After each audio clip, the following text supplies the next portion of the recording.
तर पक्षप्रवेशाविना यावलच्या भाजप कार्यालयामध्ये एकनाथ खडसे यांनी बैठक घेतलेली आहे। खडसेंच्या हजेरीने यावलमधील भाजपचे कार्यकर्ते मात्र गोंधळात पडलेले पाहायला मिळाले। खडसे यांच्याकडून भाजपच्या कार्यकर्त्यांना प्रचाराबाबत सूचना करण्यात आल्या। पक्षप्रवेश झालेला नसताना देखील खडसे हे भाजप कार्यालयात आल्यानं चर्चेला उधाण आलंय।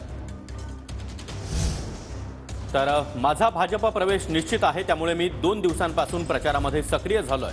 भाजप प्रवेशाबाबत एकनाथ खडसे यांनी ही प्रतिक्रिया दिली आहे। विनोद तावडे, चंद्रशेखर बावनकुळे यांनी देखील माझा प्रवेश निश्चित असल्याचं सांगितलंय।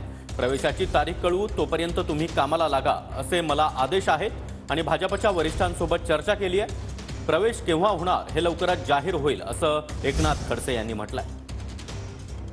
भारतीय जनता पार्टीमध्ये प्रवेश करण्याच्या संदर्भामध्ये सूचित केलेलं आहे आणि वरिष्ठांशी चर्चा केल्यानंतर मी त्यांना म्हटलं प्रवेशाच्या संदर्भामधली भूमिका तुम्ही केव्हा जाहीर करणार आहे, म्हणजे केव्हा प्रवेश माझा होईल याची तारीख काही आहे का।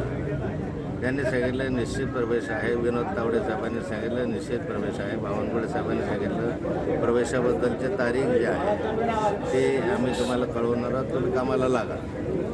आणि म्हणून त्या संदर्भामध्ये त्यांनी मला सूचना केली की तुम्ही बैठका वगैरे घ्यायला हरकत नाही, प्रवास करायला हरकत नाही, तरी तुमचा प्रवेश हा निश्चित झालेलाच आहे आणि त्यामुळे तुम्ही याच्यासाठी करा। म्हणून गेल्या 2 दिवसापासून मी प्रत्यक्ष प्रचारामध्ये सहभागी झालेलो आहे।